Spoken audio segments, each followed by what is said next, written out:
ನಮಸ್ಕಾರ ಸ್ನೇಹಿತರೆ, ನನ್ನ ಚಾನಲ್ಗೆ ಸ್ವಾಗತ. ಇವತ್ತು ನಾವು ತುಂಬ ಸುಲಭವಾಗಿ ಮಾಡಬಹುದಾದ ಟೇಸ್ಟಿ ಗೋಧಿ ರವೆ ಸ್ನ್ಯಾಕ್ಸ್ ಮಾಡೋಣ.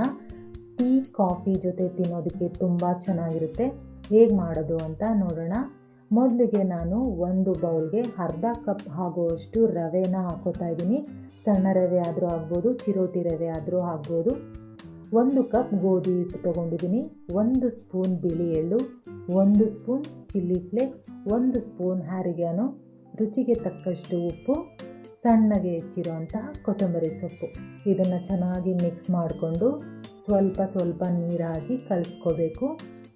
ಫ್ರೆಂಡ್ಸ್, ನಾವಿದನ್ನು ಚಪಾತಿ ಹಿಟ್ಟಿನ ಥರ ಸಾಫ್ಟಾಗಿ ಕಲಿಸ್ಬಾರ್ದು. ಚಪಾತಿ ಹಿಟ್ಟಿಗಿಂತ ಸ್ವಲ್ಪ ಗಟ್ಟಿಯಾಗಿ ಕಲಿಸ್ಕೋಬೇಕು. ಚೆನ್ನಾಗಿ ನಾದಿಕೊಂಡು ಚಪಾತಿ ಹಿಟ್ಟಿಗಿಂತ ಸ್ವಲ್ಪ ಗಟ್ಟಿಯಾಗಿ ಕಲಿಸ್ಕೊಳ್ಳೋಣ.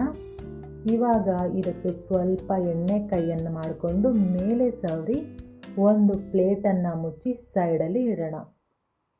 ಇವಾಗ ನಾನು ಇನ್ನೊಂದು ಬೌಲ್ಗೆ ಬೇಯಿಸಿರುವಂತಹ 4 ಮೀಡಿಯಮ್ ಸೈಜ್ ಆಲೂಗೆಡ್ಡೆನ ತೊಗೊಂಡಿದ್ದೀನಿ. ಇದನ್ನು ಚೆನ್ನಾಗಿ ಸ್ಮ್ಯಾಶ್ ಮಾಡಬೇಕು, ನೀಟಾಗಿ ಸ್ಮ್ಯಾಶ್ ಮಾಡಬೇಕು. ಫ್ರೆಂಡ್ಸ್, ನೋಡ್ತಾ ಇದ್ದೀರಲ್ಲ ನಾನು ಯಾವ ರೀತಿ ಸ್ಮ್ಯಾಶ್ ಮಾಡ್ತಾ ಇದ್ದೀನಿ ಅಂತ. ಇವಾಗ ಇದಕ್ಕೆ ಅರ್ಧ ಸ್ಪೂನ್ ಗರಂ ಮಸಾಲ, 1 ಸ್ಪೂನ್ ಜೀರಿಗೆ, ಅರ್ಧ ಸ್ಪೂನ್ ಚಿಲ್ಲಿ ಪೌಡರ್, 1 ಸ್ಪೂನ್ ಧನಿಯಾ ಪುಡಿ, ಅರ್ಧ ಸ್ಪೂನ್ ಚಾಟ್ ಮಸಾಲ, ಸಣ್ಣಗೆ ಹೆಚ್ಚಿರುವಂತಹ ಕೊತ್ತಂಬರಿ ಸೊಪ್ಪು, ಸಣ್ಣಗೆ ಹೆಚ್ಚಿರುವಂತಹ ಈರುಳ್ಳಿ, ತುಂಬಾ ಸಣ್ಣಗೆ ಹೆಚ್ಚಿರಬೇಕು ಫ್ರೆಂಡ್ಸ್. ಈಗ ರುಚಿಗೆ ತಕ್ಕಷ್ಟು ಉಪ್ಪನ್ನು ಹಾಕಿ ನೀಟಾಗಿ ಆಲೂಗೆಡ್ಡೆ ಮಿಶ್ರಣವನ್ನು ಮಿಕ್ಸ್ ಮಾಡ್ಕೊಳ್ಳೋಣ. ಇದು ರೆಡಿ ಆಯಿತು. ಇವಾಗ ನಾವು ಒಂದು ಸ್ಲರ್ರಿಯನ್ನು ರೆಡಿ ಮಾಡ್ಕೊಳ್ಳೋಣ. ಇವಾಗ ನಾವು ದೋಸೆ ಹಿಟ್ಟಿನ ತರಹ ತಿಳಿಯಾದ ಮಿಶ್ರಣವನ್ನು ಮಾಡ್ಕೋಬೇಕು. ಇದಕ್ಕೆ ಸ್ಲರ್ರಿ ಅಂತ ಕರೀತಾರೆ. ಒಂದು ಚಿಕ್ಕ ಬೌಲ್ಗೆ 3 ಸ್ಪೂನ್ ಆಗುವಷ್ಟು ಗೋಧಿ ಹಿಟ್ಟು, ಅರ್ಧ ಸ್ಪೂನ್ ಬಿಳಿ ಎಳ್ಳು, ಸ್ವಲ್ಪ ಚಿಲ್ಲಿ ಫ್ಲೇಕ್ಸ್, ಕೊತ್ತಂಬರಿ ಸೊಪ್ಪು, ನೀರನ್ನು ಹಾಕಿ ಒಂದು ದೋಸೆ ಹಿಟ್ಟಿನ ತರಹ ಒಂದು ಮಿಶ್ರಣವನ್ನು ರೆಡಿ ಮಾಡ್ಕೊಳ್ಳೋಣ. ದೋಸೆ ಹಿಟ್ಟು ಯಾವ ರೀತಿ ಇರುತ್ತೋ ಅದೇ ಥರ ನಾವು ಈ ಮಿಶ್ರಣವನ್ನು ರೆಡಿ ಮಾಡ್ಕೋಬೇಕು.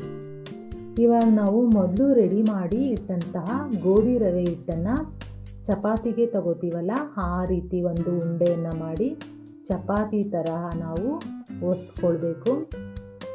ಇದನ್ನು ಯಾವ ರೀತಿ ಮಾಡ್ಕೋಬೇಕು ಅಂತ ನಾನು ನಿಮಗೆ ತೋರಿಸ್ತೀನಿ. ತುಂಬ ತೆಳ್ಳಗೂ ಬೇಡ, ತುಂಬ ದಪ್ಪಗೂ ಬೇಡ, ಈ ರೀತಿ ಒಸ್ಕೋಬೇಕು. ಇವಾಗ ಇದ್ರ ಮೇಲೆ 1 ಸ್ಪೂನ್ನಲ್ಲಿ ಆಲೂಗೆಡ್ಡೆ ಮಿಶ್ರಣವನ್ನು ಸ್ಪ್ರೆಡ್ ಮಾಡೋಣ. ಆಲೂಗೆಡ್ಡೆ ಮಿಶ್ರಣವನ್ನು ನೀಟಾಗಿ ಸ್ಪ್ರೆಡ್ ಮಾಡಿ ಒಂದೇ ಸಮದಲ್ಲಿ ಇರಬೇಕು. ಇವಾಗ ನಾನು ಇದನ್ನು ರೋಲ್ ಮಾಡ್ತಾ ಇದ್ದೀನಿ. ಯಾವ ರೀತಿ ಮಾಡ್ತಾ ಇದ್ದೀನಿ ಅಂತ ನಿಮಗೆ ನೀಟಾಗಿ ತೋರಿಸ್ತಾ ಇದ್ದೀನಿ. ಇವಾಗ ಇದು ರೆಡಿಯಾಗಿದೆ. ಇವಾಗ ಇದನ್ನು ಒಂದು ಚಾಕುವಿನ ಸಹಾಯದಿಂದ ಈ ರೀತಿ ಕಟ್ ಮಾಡ್ಕೊಳ್ಳೋಣ. ನಾನು ಯಾವ ರೀತಿ ಕಟ್ ಮಾಡ್ತಾ ಇದ್ದೀನಿ ಅಂತ ನಿಮಗೆ ತೋರಿಸ್ತಾ ಇದ್ದೀನಿ. ಈ ರೀತಿ ಕಟ್ ಮಾಡಿಕೊಂಡ್ರೆ ಸಾಕು. ಇದನ್ನು ನೋಡ್ತಾ ಇದ್ರೆ ಮಕ್ಕಳಿಗೂ ತುಂಬ ಇಷ್ಟ ಆಗುತ್ತೆ, ತುಂಬಾ ಚೆನ್ನಾಗಿರುತ್ತೆ ಫ್ರೆಂಡ್ಸ್. ನೀವು ಒಂದ್ಸಲ ಮಾಡಿ ನೋಡಿ ಯಾವ ರೀತಿ ಕಾಣಿಸ್ತಿದೆ. ಲೇಯರ್ ಥರ ಕಾಣಿಸ್ತಿದೆ ಅಲ್ವಾ. ಇವಾಗ ಇದು ರೆಡಿ ಆಯಿತು. ಈಗ ನಾನು ಆಗಲೇ ಎಣ್ಣೆ ಕಾಯೋದಕ್ಕೆ ಇಟ್ಟಿದ್ದೆ.